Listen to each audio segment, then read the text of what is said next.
City cable ప్రేక్షకులకు నమస్కారం. నేను మీ శ్రీనివాస్. వివరాలకు వెళ్లే ముందు ఇవాల్టి హెడ్లైన్స్ ఒకసారి చూద్దాం.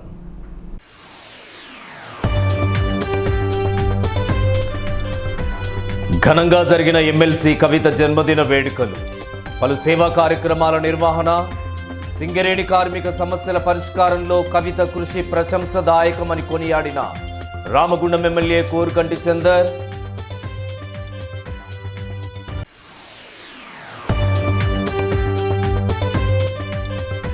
బొగ్గు బ్లాకుల ప్రైవేటీకరణకు కేంద్రం కుట్ర చేస్తుందనడం అవాస్తవం. సింగరేణి సంస్థలో ప్రైవేటీకరణను పెంచి పోషిస్తుంది కేసీఆర్ ప్రభుత్వమే. సిటీ న్యూస్ ఇంటర్వ్యూలో మాజీ మంత్రి ఎమ్మెల్యే ఈటల రాజేందర్ ఆరోపణ. చర్చ పెడితే నిరూపించేందుకు తాను సిద్ధమని ప్రకటన.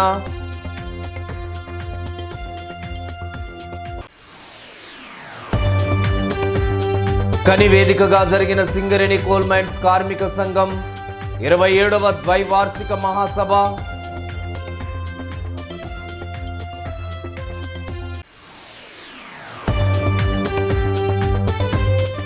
వైభవంగా కొనసాగుతున్న ముర్మూర్ కొమరన్న జాతర, కన్నుల పండుగగా జరిగిన స్వామివారి కళ్యాణ మహోత్సవం.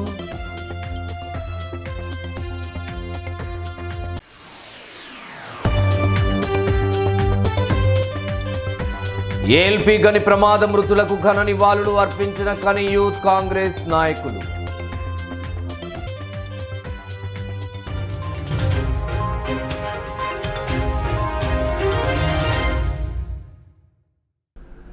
వివరాలు చూద్దాం. ఎమ్మెల్సీ కవిత అందిస్తున్నటువంటి సహకారంతో సింగరేణిలో కార్మికుల న్యాయమైన సమస్యలు పరిష్కారం అవుతున్నాయని రామగుండం ఎమ్మెల్యే కోరుకంటి చందర్ తెలిపారు. తెలంగాణ బొగ్గుగని కార్మిక సంఘం ఆధ్వర్యంలో ఎమ్మెల్సీ కవిత జన్మదిన వేడుకలను సంఘం కార్యాలయంలో ఘనంగా నిర్వహించారు. ముందుగా ఏరియా హాస్పిటల్లోని పేషెంట్లకు పండ్లు పంపిణీ చేశారు. అనంతరం సంఘం కార్యాలయంలో కేక్ కట్ చేసి కవిత జన్మదిన వేడుకలను వైభవంగా జరిపించారు. ఈ సందర్భంగా జరిగిన కార్యక్రమంలో తెలంగాణ బొగ్గుగని కార్మిక సంఘం నాయకులు బి వెంకట్రావు, కెంగర్ల మల్లయ్య, మిరియాల రాజరెడ్డితో కలిసి ఎమ్మెల్యే మాట్లాడారు. సింగరేణిలో ఇక సాధ్యమే కాదన్న వారసత్వ ఉద్యోగాలను కారుణ్య నియామకాల పేరుతో అనేక మంది కార్మికుల పిల్లలకు కొత్తగా ఉద్యోగాలు ఇప్పించిన ఘనత తెలంగాణ బొగ్గుగని కార్మిక సంఘానికే దక్కగా దీనికి సహకారం అందించింది ఎమ్మెల్సీ కవిత మాత్రమేనని అందరూ గుర్తెరగాలని వారు కోరారు. రానున్న కాలంలో కూడా సంఘానికి గౌరవ అధ్యక్షురాలుగా ఉన్న ఎమ్మెల్సీ కవిత సహకారంతోనే సింగరేణిలో కార్మికులు ఆశిస్తున్న ప్రతి న్యాయమైన సమస్యను పరిష్కారం చేయగలమని వారు భరోసా ఇచ్చారు. ఈరోజు గొప్ప సుదినం. ఎందుకు అనంటే తెలంగాణ బొగ్గుగని కార్మిక సంఘానికి గౌరవ అధ్యక్షులుగా ఉండి ఈ యొక్క ప్రాంతంలో ఉన్నటువంటి కార్మిక వర్గం సమస్యలను ఎప్పటికప్పుడు గౌరవ ముఖ్యమంత్రి కేసీఆర్ గారి దృష్టికి తీసుకువెళ్ళి ఈ ప్రాంతంలో ఉన్నటువంటి కార్మిక సమస్యలను పరిష్కారం చేస్తున్నటువంటి గౌరవనీయులు శ్రీమతి శ్రీ కల్వకుంట్ల కవితక్క ఎమ్మెల్సీ గారి జన్మదినం ఈరోజు మనమందరం కూడా ఇంత ఘనంగా జరుపుకుంటూ ఉన్నాం. ఈరోజు తెలంగాణ రాష్ట్రంలో తెలంగాణ కొంగు బంగారమైనటువంటి సింగరేణి పరిరక్షించడం కోసం ఈ ప్రాంతంలో ఉన్నటువంటి కార్మికులను కడుపులో పెట్టుకుంటున్నటువంటి గౌరవ ముఖ్యమంత్రి కేసీఆర్ గారి నాయకత్వంలో ఈ యొక్క ప్రాంతంలో ఉన్నటువంటి వారసత్వ ఉద్యోగాలు రావడం కోసం కానీ తెలంగాణ బొగ్గుగని కార్మిక సంఘం ఇచ్చినటువంటి అన్ని హామీలను నెరవేర్చడంలో గల్వకుంట్ల కవితక్క గారి పాత్ర చాలా కీలకమైనటువంటి పాత్ర అని సందర్భంగా తెలియజేస్తూ వారు నిండు నూరేళ్లు ఆయురారోగ్యాలతోని ఇలాంటి జన్మదిన వేడుకలను 100 ఏళ్ళు ఈ యొక్క గొప్పగా జరుపుకునేటువంటి విధంగా ఆ యొక్క సకల దేవతలందరూ కూడా దీవించాలని మనస్ఫూర్తిగా కోరుకుంటూ కవితక్క గారికి హృదయపూర్వకంగా రామగుండం నియోజకవర్గ ప్రజల పక్షాన ఈ ప్రాంత కార్మిక వర్గం పక్షాన హృదయపూర్వకంగా ఈ యొక్క జన్మదిన శుభాకాంక్షలు తెలియజేస్తా ఉన్నాను. ఈ రోజున మన యూనియన్ గౌరవ అధ్యక్షురాలు శ్రీమతి కల్వకుంట్ల కవిత ఎమ్మెల్సీ గారు జన్మదినం.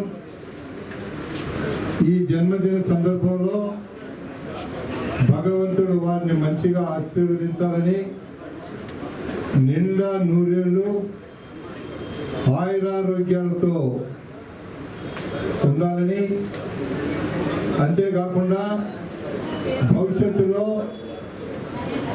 మరిన్ని ఉన్నత పదవులు పొంది అటు మన తెలంగాణ ప్రజలకి, ఇటు మన సింగరేణి కార్మికులకి మంచి డిమాండ్లు వచ్చేలాగా చేయాలని, ఆ రకంగా కృషి చేస్తారని ఆశిస్తూ భగవంతుడు వారిని మంచి శక్తి సామర్థ్యాలు కలిగినటువంటి ఒక మహా వ్యక్తిగా ఆశీర్వదించాలని కోరుతూ. కవిత గారు అంటే తెలంగాణ సాంస్కృతిక పునరుజ్జీవనానికి ప్రతీక. 2014 పూర్వం బతుకమ్మ పండగ జరుపుకోవడం అంటే ఒక నామూషిగానో లేకుంటే చిన్న చూపుగానో చూపబడుతున్నటువంటి పరిస్థితిలో ఇవాళ బతుకమ్మ అనేటువంటి ఒక సాంస్కృతిక పునరుజ్జీవనానికి నాంది పలికి విశ్వవ్యాప్తం చేసినటువంటి గొప్ప నాయకురాలు కవిత గారని ఈ సందర్భంగా మీ అందరితోటి మనవి చేస్తున్నాం. ఆ తర్వాత చూడండి, ఒక పరంపరగా ప్రతి వాడలో, ప్రతి గల్లీలో, ప్రతి బస్తీలో ఇవాళ బతుకమ్మ వేడుకలు గొప్పగా జరుపుకోవడం అనేటువంటి ఒక ఆనవాయితీగా ఏర్పడినటువంటి పరిస్థితికి నాంది పలికింది. ఆ క్రమం వచ్చిందంటే దానికి మూలం ఇవాళ కవిత గారని ఈ సందర్భంగా మనవి చేస్తూ, ఈరోజు మనకు వృత్తి పన్ను అనేటువంటిది మధ్యలో తెరపైకి తీసుకొచ్చినటువంటి సందర్భంగా కేసీఆర్ గారు విదేశాల్లో ఉంటే, సిఎన్ఎండి గారు విదేశాల్లో అంటే మన అకౌంట్ ఏదైతే జీతాలకు సంబంధించి ఫ్రీజ్ చేస్తానని చెప్తే కవితక్క దగ్గరికి వెళ్ళి మాట్లాడి దాన్ని ఫ్రీజ్ చేయకుండా చూసి కేసీఆర్ గారు వచ్చినాక అసెంబ్లీలో శాశ్వతంగా కార్మికులకు వృత్తి పన్ను రద్దు చేసినటువంటి ఘనత కవితక్కరి అని చెప్తా ఉన్నాం. కేసీఆర్ గారు కార్మికుల యొక్క పెళ్లి కాని పిల్లలకి లేకపోతే వితంతు కూతుర్లకు మాత్రమే ఉద్యోగ అవకాశాలు ఇస్తే ఈరోజు కవితక్క లెటర్ రాసి సిఎండి గారిని ఒప్పించి ఈరోజు మన 61 సంవత్సరాలకు ఏదైతే బోర్డ్ ఆఫ్ డైరెక్టర్స్ తీర్మానం చేసిరో అదే దాంట్లో ఏదైతే ఒంటరి మహిళలు ఉన్నటువంటి వాళ్ళు కానీ, పెళ్ళైనటువంటి కూతుర్లకు కానీ, అలాగే డివోర్స్ తీసుకున్నటువంటి కూతుర్లకు కూడా ఉద్యోగ అవకాశాలు కల్పించినటువంటి ఘనత కవితక్కరి అని చెప్తా ఉన్నాం. మెటర్నిటీ లీవ్ 6 నెలలకు పెంచడం, సిసిఎల్ 2 సంవత్సరాలకు తీసుకురావడం, అలాగే అనేక కారుణ్య నియామకాల నుంచి మొదలుపెట్టే 61 సంవత్సరాల వయో పరిమితి పెంచినటువంటి దాన్ని కూడా ఈయన అన్నిటి వెనకాల ఈరోజు కవితక్క ఉన్నది. అనంతరం సంతోష్ చెల్పూరి సతీష్ ఆధ్వర్యంలో రక్తదాన శిబిరం నిర్వహించగా సంఘం కోశాధికారి ఎల్ వెంకటేష్ ఆధ్వర్యంలో పలువురికి జీవిత బీమా స్కీమ్ చేయించారు. ఈ కార్యక్రమంలో టీఆర్ఎస్ టీబీజీకేఎస్ నాయకులు గండ్ర దామోదర్రావు, దేవ వెంకటేశం, నూనె కొమరయ్య, జావిద్ పాషా, బడ్డెపల్లి శంకర్, గంగాధర్, పుట్ట రమేష్, శశి, శంకర్, బాలయ్య, నాయని శంకర్ తదితరులు పాల్గొన్నారు. సింగరేణి బొగ్గు బ్లాకులను కేంద్ర ప్రభుత్వం ప్రైవేటీకరించేందుకు కుట్రను పన్నుతుందని జరుగుతున్నటువంటి ప్రచారం పూర్తిగా అవాస్తవమని ఖండించారు మాజీ మంత్రి బీజేపీ ఎమ్మెల్యే ఈటల రాజేందర్. రాజకీయ లబ్ధి కోసం కేసీఆర్ ప్రభుత్వం పని కట్టుకొని కేంద్రంపై దుష్ప్రచారం చేస్తుందని ఆరోపించారు. సింగరేణి సంస్థలో ప్రైవేటీకరణను పెంచి పోషిస్తుంది టీఆర్ఎస్ ప్రభుత్వమేనని, ఎక్కడ చర్చ పెట్టినా టీఆర్ఎస్ కుట్రలను నిరూపించేందుకు తాను సిద్ధంగా ఉన్నానని ప్రకటించారు. అసెంబ్లీ నుండి బీజేపీ ఎమ్మెల్యేలను సస్పెండ్ చేయడాన్ని రాష్ట్ర ప్రభుత్వ పిరికిపంద చర్యగా అభివర్ణించిన ఈటల రాజేందర్తో మా correspondent Pudar Kumar face to face. BMS మహాసభకు హాజరయ్యేందుకు వచ్చిన బీజేపీ ఎమ్మెల్యే ఈటల రాజేందర్ గారు మనతో పాటు ఉన్నారు. ఆయనతో మాట్లాడే ప్రయత్నం చేద్దాం. చెప్పండి, ఈ అసెంబ్లీ సమావేశాల్లో బీజేపీ ఎమ్మెల్యేల సస్పెన్షన్ ఎట్లా చూస్తుంది బీజేపీ? యాక్చువల్గా మేము ముగ్గురమే శాసనసభ్యులం. తెలంగాణ ప్రజల్లో ఉన్నటువంటి అనేక రకాల సమస్యలు ఏవైతే ఉన్నాయో వాటి ప్రస్తావించుకునేటువంటి గొప్ప అవకాశం శాసనసభ సమావేశాలు. అనేక సమస్యల మీద ప్రస్తావించాలని చెప్పి మేము భావించి శాసనసభకు వెళ్తే శాసనసభ మొట్టమొదటిసారిగా సాంప్రదాయాలకు విరుద్ధంగా గవర్నర్ గారి ప్రసంగం లేకుండానే కొనసాగుతా ఉంది. అన్ని విషయాల పట్ల చట్టం ఉండదు. కొన్ని విషయాలు సాంప్రదాయాలను కొనసాగించే కర్తవ్యం ఉంటుంది. గవర్నర్ గారి ప్రసంగానికి శాసనసభ ఆమోదం తెలపాల్సిన అక్కడ ఉంది కాబట్టి శాసనసభ గవర్నర్ గారి ప్రసంగం అనేది రాష్ట్ర పాలసీ పేపర్ కాబట్టి శాసనసభలు దాని మీద చర్చలు పాల్గొనాల్సిన అక్కడ ఉంది కాబట్టి మేము నిరసన చెప్పినాం. నిరసన చెప్పితే ఇవాళ అకారణంగా 15 నిమిషాలు మమ్మల్ని సస్పెండ్ చేయడమే కాకుండా మేము అసెంబ్లీ ప్రాంగణంలో కూర్చొని నిరసన చెప్తున్నప్పుడు మా హక్కును హరించే ప్రయత్నంలో భాగంగా పోలీసుల ద్వారా మమ్మల్ని అరెస్ట్ చేయించి తీసుకుపోయినారు. అంటే కేసీఆర్ గారి ప్రభుత్వం ప్రజాస్వామ్యం పట్ల విశ్వాసం లేదు, ఇతర పార్టీల శాసనసభలు మాట్లాడేటువంటి హక్కును హరించి వేస్తూ ఉంది. ఒక్క మాట చెప్పాలంటే ఇది పతనానికి నాంది తప్ప ఇంకోటి కాదు. కాబట్టి కేసీఆర్ గారి ప్రభుత్వం పిరికి చర్యలో భాగంగానే మమ్మల్ని సస్పెండ్ చేసింది.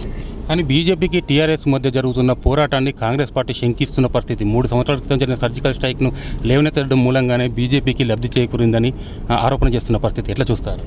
యాక్చువల్గా ఉత్తర దక్షిణ ధృవాలు కాంగ్రెస్ పార్టీ, భారతీయ జనతా పార్టీ ఉత్తర దక్షిణ ధృవాలు అంటే దేశం లెవెల్లో మీకు తెలుసు, వాళ్ళకి వీళ్ళకి అసలు పొసకదు. వాళ్ళ సిద్ధాంతాలు వేరు, వీళ్ళ సిద్ధాంతాలు వేరు. కాబట్టి అవన్నీ వట్టి ఆరోపణ తప్ప ఇంకోటి కాదు. అంటే టీఆర్ఎస్ బీజేపీ ఓన్లీ పైకి మాత్రమే ఇట్లా పోరాటం చేస్తున్నట్టు ఫోజులు ఇస్తున్నాయని చెప్తున్నమాట. టీఆర్ఎస్కు బీజేపీ కూడా ఇప్పుడు లేదు. ఒకనాడు 2018 ఎన్నికల కన్నా ముందు అనేక విషయాల పట్ల కొంత సారూప్యత ఉన్నప్పుడు, అనేక విషయాల పట్ల ఒకరికొకరు ఇచ్చిపుచ్చుకొని దూరం ఉండొచ్చు. కానీ 2018 ఎన్నికల తర్వాత భారతీయ జనతా పార్టీకి టీఆర్ఎస్ పార్టీకి ఎక్కడ కూడా బంధం లేదు. ఓకే, కోల్బెల్ట్ విషయానికి వస్తే ప్రధానంగా వినిపిస్తున్న మాట ప్రైవేటీకరణ. కేంద్ర ప్రభుత్వం సింగరేణికి సంబంధించిన 4 బ్లాక్లను ప్రైవేట్ పరం చేస్తుందని ప్రధానంగా వస్తున్నారు. దీనిపైన దుమారం చెలరేగుతోంది. కార్మిక సంఘాల పోరాటాలు కూడా కొనసాగిస్తున్న పరిస్థితి. ఏం చెప్తారు?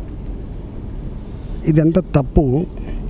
కేసీఆర్ గారు తెలంగాణ బొగ్గని కార్మికులలో ప్రభుత్వ వ్యతిరేకత పెరుగుతుంది కాబట్టి దాని నుంచి తప్పించుకోవడానికి ఆ నిరసన గళాలు మా మీద కేంద్ర ప్రభుత్వం నెట్టడానికి చేస్తున్నటువంటి నీచమైన కుట్రనే సింగరేణి ప్రైవేటీకరణ.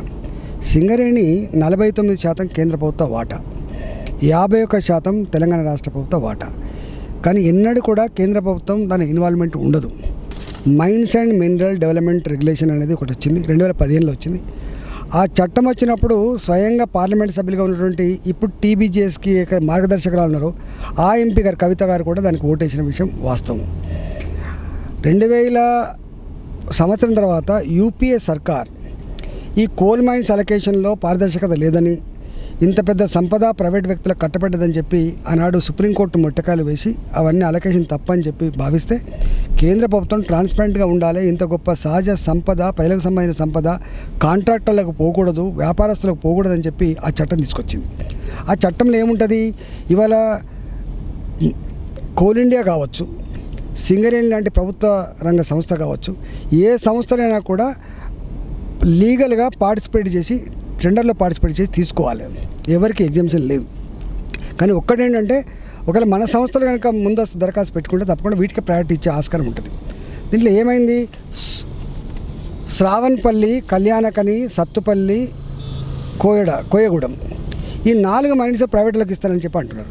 వాళ్ళు ఇవ్వడానికి సిద్ధంగా లేరు. వాళ్ళు ఏమంటున్నారంటే 14% సింగరేణి కనుక తీసుకుంటే రాయల్టీ కట్టాలి కేంద్ర ప్రభుత్వానికి. కేంద్ర ప్రభుత్వాన్ని రాయల్టీ కట్టినా, రాష్ట్ర ప్రభుత్వాన్ని రాయల్టీ కట్టినా ఎవరు కట్టినట్టు? ప్రజలకు కట్టినట్టు. ప్రజల సొమ్ము కాబట్టి ఆ ప్రజల సొమ్ము సింగరేణి రాయల్టీ రూపంలో 14% కట్టాలి, దాని చట్టంలో ఉన్నది. కానీ వాళ్ళు ఏమంటున్నారు? ఒకవేళ సింగరేణి కనుక ఇది వయబుల్ కాదని చెప్పి భావిస్తే, మళ్ళీ కొంచెం కష్టం ఉన్నట్టు కనుక మాకు దరఖాస్తు పెడితే మేము 10% రాయల్టీని తగ్గించి 4% ఇవ్వడం కోసం వాళ్ళు సిద్ధంగా ఉన్నట్టుగా మొన్న నేను కేంద్ర మంత్రి దగ్గరికి కలిసినప్పుడు చెప్తా ఉంది. అంటే 14% కట్టాల్సిన రాయల్టీని 4% కట్టినప్పటికి కూడా ఈ 4 శ్రావణపల్లి, కళ్యాణకని, సత్తుపల్లి, కోయగూడెం మైన్స్ ఇవ్వడం సిద్ధంగా ఉన్నప్పుడు ఎందుకు పోతలేరు? ఈ 4 మైన్స్ కూడా ఇప్పటివరకు ఏ ప్రైవేటు కాంట్రాక్టర్లకు కానీ వ్యక్తులకు కానీ కట్టబెట్టలేదు. ఇప్పటికీ సింగరేణి యాజమాన్యం కనుక మాకు 14% మేము రాయల్టీ కట్టలేము, ఇక్కడ బొగ్గు లోతు ఎక్కువ ఉన్నది, రేపు వయబుల్ కాదని చెప్పి దరఖాస్తు పెట్టుకుంటే మినిమం 4% ఎంత అది కడితే 4 కోల్ మైన్స్ ఇచ్చే ఆస్కారం ఉంది. వీళ్ళు పాల్గొనకుండా ఇవాళ ఒక రాష్ట్రంలో ఉన్న మైన్స్ ఆ రాష్ట్రానికే చెందవు అనడానికి సజీవ సాక్ష్యం ఏంటంటే మనం కూడా ఇలా ఒరిస్సాకు పోయి కోల్ మైన్స్ తీసుకున్నాం. ఇవాళ ఏ రాష్ట్రం మైన్స్ ఆ రాష్ట్రానికి అనే పద్ధతి కనుక ఉంటే ఈ మేజర్ మినరల్స్ మీద సంపూర్ణమైన హక్కు కేంద్ర ప్రభుత్వానికి ఉంటుంది. కాబట్టి కేంద్ర ప్రభుత్వం సింగరేణి లాంటి సంస్థలకు దేశంలో ఎక్కడైనా అలొకేట్ చేసే ఆస్కారం ఉంటుంది. కాబట్టి దాంట్లో భాగంగానే నైని మైన్స్ కానీ అదేవిధంగా న్యూ పాత్ర పద అనేటువంటి మైన్స్ కానీ 2 వచ్చిన విషయం మర్చిపోవద్దు. ఈ 2 కోల్ మైన్స్ ఎక్కడైతే ఒరిస్సాలో ఉన్నాయో ఇవాళ సింగరేణి ఉత్పత్తి చేసేటువంటి బొగ్గులో 70% బొగ్గు ఆ 2 మైన్స్ ఉత్పత్తి చేయటువంటి ఆస్కారం ఉంది. 40 సంవత్సరాల వరకు కూడా బొగ్గు మనకు వచ్చేటువంటి ఆస్కారం ఉంది. ఇంత పెద్ద సంపద కేంద్ర ప్రభుత్వం కొత్త విధానం ద్వారా మనకు వస్తే ఇవాళ దాన్ని పక్కకు పెట్టి కోల్ మైన్స్ అన్ని కూడా ప్రైవేట్ పరం చేస్తున్నటువంటి వాదన శుద్ధ తప్పు. నెంబర్ 1. నెంబర్ 2, ఆనాటి కాంగ్రెస్ పార్టీ ప్రభుత్వం అధికారంలో ఉన్నప్పుడు మనకు తాడిచెర్ల ఓపెన్ కాస్ట్ మైన్ ఉన్నది. ఈ తాడిచెర్ల ఓపెన్ కాస్ట్ మైన్ ఆనాడు జెన్కోకు కేటాయించబడితే జెన్కో సింగరేణికి ఇవ్వాలి బొగ్గు తవ్వడం కోసం, కానీ సింగరేణికి ఇవ్వలే, ప్రైవేట్ కాంట్రాక్టులకు ఇచ్చింది. అది ఎప్పుడు ఎగ్జిక్యూట్ అయింది? టీఆర్ఎస్ పార్టీ అధికారంలోకి వచ్చిన తర్వాత 2015 తర్వాతనే ఆ మైన్ వాళ్ళకు ఇవ్వబడ్డది. అంటే ప్రైవేట్ చేసింది కేసీఆర్ గారా, ప్రైవేట్ చేసింది కేంద్ర ప్రభుత్వమా?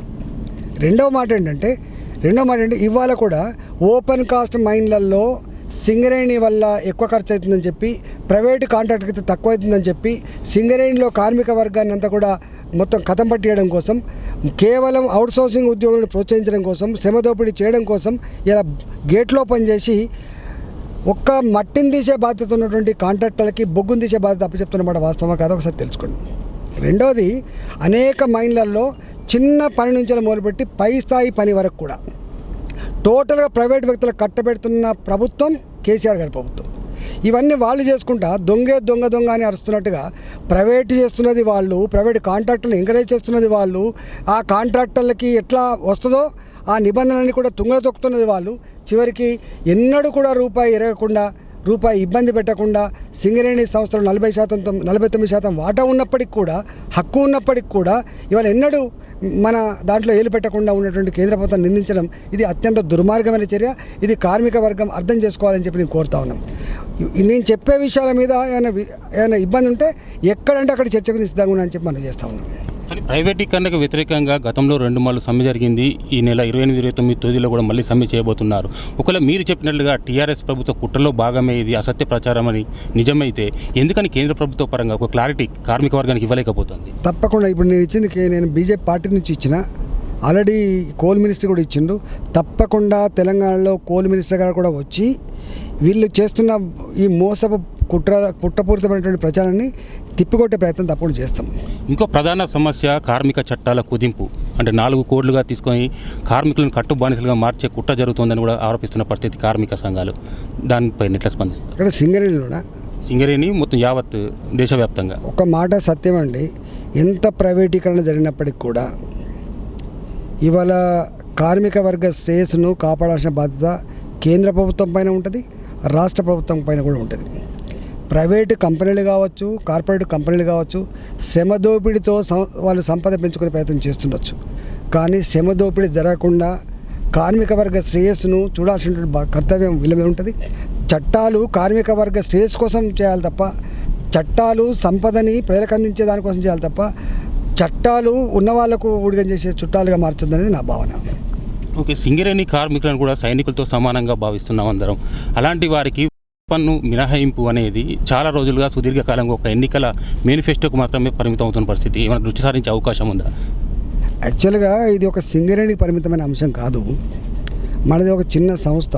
దేశవ్యాప్తంగా చూసినప్పుడు మీకు తెలియదు ఏముంది, కోల్ ఇండియా 760 మిలియన్ టన్నుల బొగ్గును ఉత్పత్తి చేసే సంస్థ, చాలా లక్షల మంది కార్మికులున్న సంస్థ. ఇది మొదటి నుంచి కూడా నేను అప్పుడు టీఆర్ఎస్ పార్టీ శాసనసభాపక్షంగా ఉన్నప్పటికీ కూడా ఇవాళ కూడా వ్యక్తిగతంగా వాళ్ళు కార్మికులు ప్రాణాన్ని పణంగా పెట్టి, అంటే అనేక రకాల శ్రమ కూర్చి, ఒక మాటలో చెప్పాలంటే పర్సనల్ జీవితాన్ని త్యాగం చేసేటోళ్ళు కాబట్టి వాళ్ళ విషయంలో తప్పకుండా మానవతా కోణంలో ఆలోచించాల్సిన అక్కర ఉందని చెప్పి నా పర్సనల్ ఒపీనియన్. అది అనేక అవినీతి అక్రమాలకు పాల్పడిన కేసీఆర్ ఆయన కుటుంబం ఖచ్చితంగా జైలుకు పంపిస్తామని మీ తెలంగాణ పార్టీ చీఫ్ బండి సంజయ్ పదే చెప్పుకుంటున్నారు. ఇందులో ఏమైనా వాస్తవం ఉందంటారా, ఓన్లీ బెదిరింపులకే అంటారు? ఆ విషయం వారే పదే చెప్తా ఉన్నారు.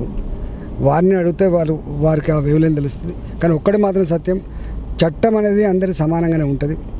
తప్పు చేసిన వాళ్ళు మాత్రం ఎప్పుడు తప్పుకునేటువంటి ఆస్కారం లేదు. వాళ్ళు కేంద్రంలో తప్పు చేసిన వాళ్ళు కావచ్చు, రాష్ట్రంలో తప్పు చేసి కావచ్చు, నేను కావచ్చు, ఆయన కావచ్చు, ఎవ్వరు కూడా తప్పు చేసి తప్పించుకునేటువంటి ఆస్కారం లేదు. ఇవాళ కాకపోతే రేపు లేకపోతే ఎల్లుండి తప్పకుండా శిక్ష అనుభవించాల్సిందే. ఈ ముందస్తు ఎన్నికలపై మీకున్న అంచనా ఏమిటండి? రోజుకి ప్రజలలో పలుకుబడి తగ్గిపోతుంది కేసీఆర్ది.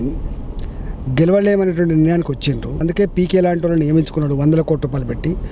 రోజంతా పతనం తప్ప రిజల్ట్ లేదు. కాబట్టి తొందరగా అంటే ప్రతిపక్ష పార్టీలు కుదురపడకముందే, ప్రతిపక్ష పార్టీలు చదువుకోకముందే, ప్రతిపక్ష పార్టీలకు నాయకులు కార్యకర్తలు లేకముందే ఎన్నికలు జరిపించుకొని మళ్ళీ దొడిదారిని గెలవాలని చెప్పే ప్రయత్నం చేస్తున్నట్టుగా వార్తలు వస్తూ ఉన్నాయి.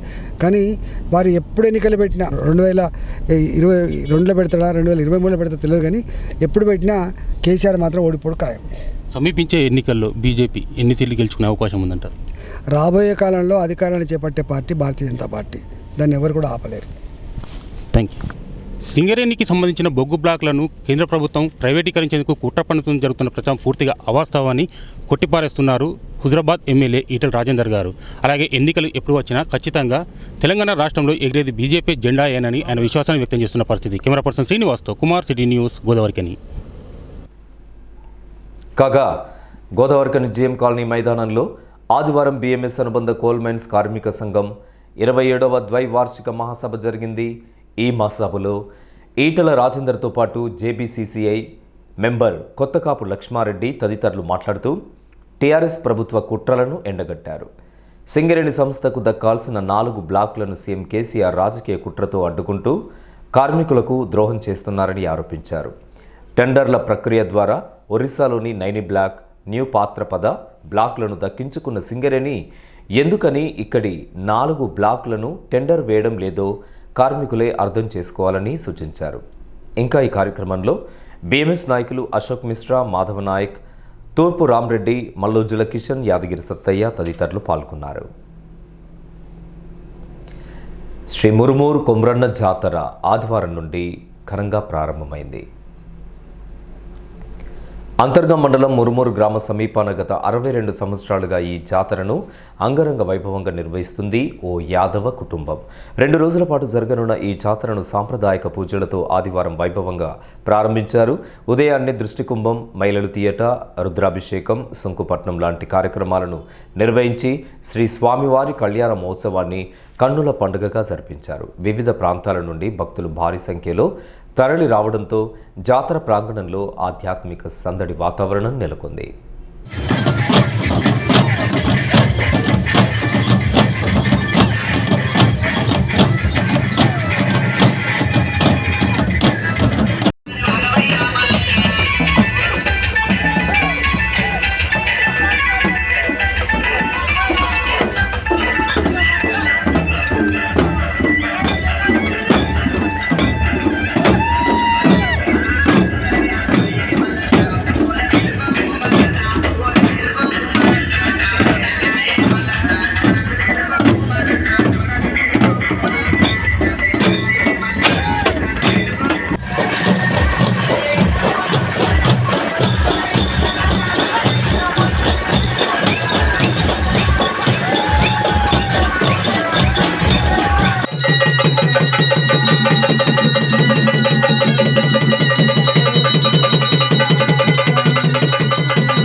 అలాగే సోమవారం ఉదయం 4 గంటలకు అగ్నికుండం, ఆ తర్వాత ఒగ్గు కళా బృందంచే ఒగ్గు కథను ప్రదర్శించనున్నట్లు జాతర నిర్వాహకులు గోపు ఐలే యాదవ్ తెలిపారు.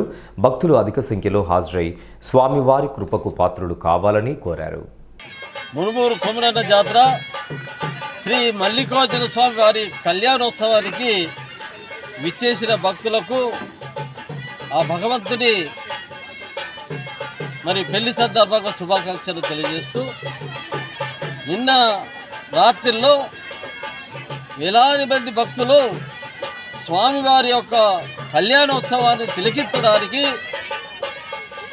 వేలాది మంది భక్తులు డప్పు సప్పులతోటి మరి నాట్య బృందాలతోటి ఎంతో కనువిందుగా మరి మురుమూరు గ్రామం నుండి దేవస్థానం సమీపానికి చేరడం జరిగింది. మరి తదనంతరము ఈరోజు ఉదయం 11:45 శ్రీ మల్లికార్జున స్వామి వారి యొక్క కళ్యాణోత్సవం మరి ఎంతో కన్నుల పండుగ వైభవంగా మరి చేయడం జరిగింది. అటువంటి శ్రీ మల్లికార్జున స్వామి యొక్క కళ్యాణోత్సవానికి భక్తులు మరి ఎంతో భక్తి శ్రద్ధలతోటి ఆ స్వామివారి యొక్క కళ్యాణోత్సవాన్ని తిలకించడానికి మరి భక్తి శ్రద్ధలతోటి విచ్చేయడం జరిగింది. మరి అటువంటి భక్తులకు శ్రీ మల్లికార్జున స్వామి వారు ఎవరైతే ఆ స్వామివారి యొక్క కళ్యాణాన్ని తిలకించారో ఆ భక్తులను మరి అన్ని విధాలుగా వారి కష్ట సుఖాలను మరి లేకుండా, అంటే కష్టాలు లేకుండా సుఖాలు నిరంతరము ఉండే విధంగా, వారి ఆయురారోగ్యాలు ఉండే విధంగా ఆ భక్తులకు మరి స్వామివారు కరుణించాలని మేము దేవస్థానం కమిటీ తరఫున కోరుకుంటున్నాం. ఏఎల్పి గనిలో జరిగినటువంటి ఘోర ప్రమాదంలో చనిపోయిన 2 అధికారులు, ఒక కార్మికుని ఆత్మశాంతి కోసం యూత్ కాంగ్రెస్ పార్టీ గోదావరి గనిలో ఘన నివాళులు అర్పించింది. అనంతరం కొవ్వొత్తులతో ర్యాలీ నిర్వహించారు. ప్రమాదంలో చనిపోయిన 3 ఆత్మశాంతి కలగాలని శ్రద్ధాంజలి ఘటించారు. జోహార్ కార్మికులంటూ నినాదాలు చేశారు.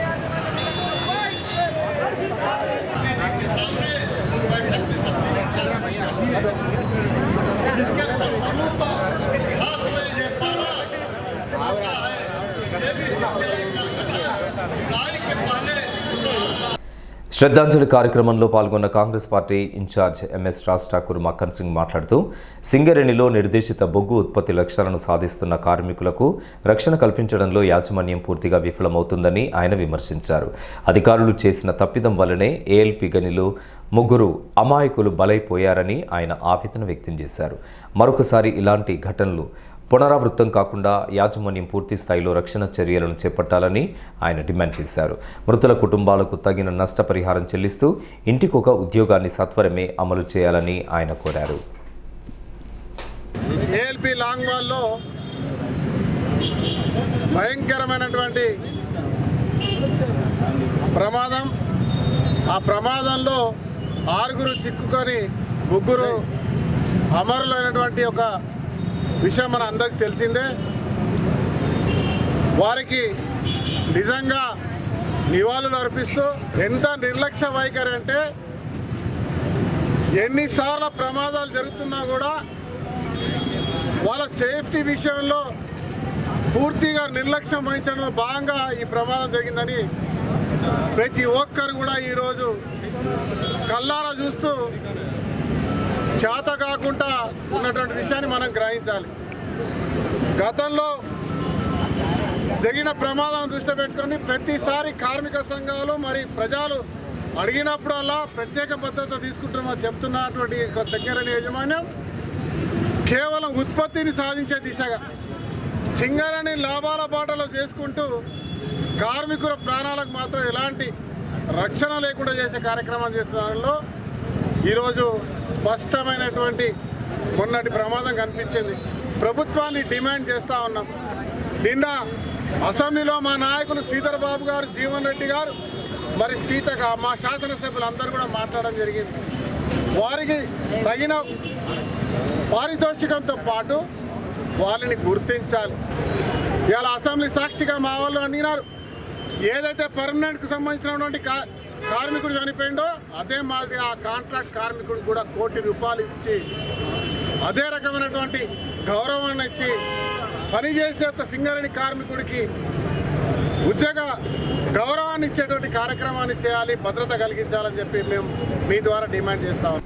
ఈ కార్యక్రమంలో యూత్ కాంగ్రెస్ పార్టీ నాయకులు కాల్వ లింగస్వామి, ఫక్రుద్దీన్, గాదం విజయ, నజీం, అజీం, గట్ల రమేష్, పెండ్యాల మహేష్, నగునూరి రాజు, గౌతమ్ సతీష్, విజయ్, ఎంచర్ల మహేష్, పంజా శ్రీనివాస్, కుప్పల శంకర్ తదితరులు పాల్గొన్నారు. తెలంగాణ బొగ్గుగని కార్మిక సంఘం వర్కింగ్ ప్రెసిడెంట్గా ఎన్నికైన కెంగర్ల మల్లయ్యకు 7 LEP ఆ యూనియన్ కమిటీ అభినందనలు తెలియజేశారు. అనంతరం గజమాలతో మల్లయ్యను ఆత్మీయంగా సన్మానించారు. ఈ సందర్భంగా మల్లయ్య మాట్లాడుతూ తనపై ఉన్న నమ్మకంతో ఎమ్మెల్సీ కవిత టీబీజీకేస్ వర్కింగ్ ప్రెసిడెంట్గా నియమించడం సంతోషకరంగా ఉందని ఆయన తెలిపారు. ఇందుకు సహకరించిన ఎమ్మెల్యేతో పాటు యూనియన్ నాయకులు అందరికీ ప్రత్యేక కృతజ్ఞతలు తెలుపుతున్నానని ఆయన తెలియజేశారు. తెలంగాణ బొగ్గని కార్మిక సంఘం వర్కింగ్ ప్రెసిడెంట్గా నియమించినటువంటి తెలంగాణ బొగ్గని కార్మిక సంఘం గౌరవ అధ్యక్షురాలు కవిత గారికి, అదేవిధంగా నియామకానికి తోడ్పడ్డటువంటి కోరకంటి చంద్రన్న గారికి, ముఖ్యంగా ఈ ప్రాంత మంత్రి అయినటువంటి ధర్మపురి శాసనసభ్యులు కొప్పుల ఈశ్వర్ గారికి, అదేవిధంగా నిన్నటి నియామకంలో పాల్గొన్నటువంటి ఎమ్మెల్యే దివాకర్రావు గారికి, చిన్నయ్య గారికి, అదేవిధంగా గండ్ర వెంకటరమణారెడ్డి గారికి, మాలోతు కవిత గారికి, అదేవిధంగా పేరు పేరున కోల్బెల్ట్ ఎమ్మెల్యేలకు అందరికీ కూడా వాళ్ళ తెలంగాణ బొగ్గని కార్మిక సంఘంలో నియమించినటువంటి సందర్భంగా అందరికీ కూడా ధన్యవాదాలు, నమస్కారాలు తెలియజేస్తున్నాం. ముఖ్యంగా కవిత గారి నాయకత్వంలో రాబోయే రోజులలో మేమందరం కూడా సమిష్టిగా పనిచేసి తప్పకుండా 3వసారి ముచ్చటగా గుర్తింపు సంఘంగా సింగరేణిలో గెలుస్తామని ఈ సందర్భంగా తెలియజేస్తున్నాం. ఈ కార్యక్రమంలో నాయకులు ఎండి ప్యారమియా, అమ్మిరెడ్డి శ్రీనివాసరెడ్డి, రాయమల్లు సరుత్తం రెడ్డి, కట్ల రాజేందర్, సాయి, మహేష్ కుమార్, రమాకాంత్, కుమారస్వామి, గంగయ్య తదితరులు పాల్గొన్నారు. రామగుండం కార్పొరేషన్ 13, 35 డివిజన్ల పరిధి జాయ్ అండ్ జాయ్ చర్చిలో ముఖ్యమంత్రి కేసీఆర్ సంపూర్ణ ఆరోగ్యంగా కోలుకోవాలని కోరుతూ పలు ప్రత్యేక ప్రార్థనలు చేశారు. సర్వమత ప్రార్థనల అనంతరం ఎమ్మెల్సీ కవిత జన్మదిన వేడుకలను కూడా ఘనంగా నిర్వహించారు.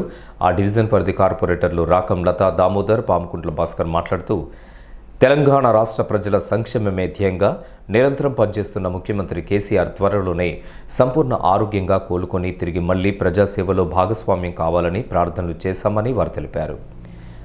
అనంతరం కేక్ కట్ చేసి జన్మదిన వేడుకలను జరిపించారు. అనంతరం స్వీట్లు పంపిణీ చేశారు. కార్యక్రమంలో ఆయా పక్షాల ప్రతినిధులు అనుముల శంకరయ్య, పోచంపల్లి సదానందం, రెంటాల రవీందర్, వనం సమ్మయ్య, చింతల వేణు, కవ్వంపల్లి సంపత్, గజ్జల రాజ్ కుమార్, పోచంపల్లి తిరుపతి తదితరులు పాల్గొన్నారు.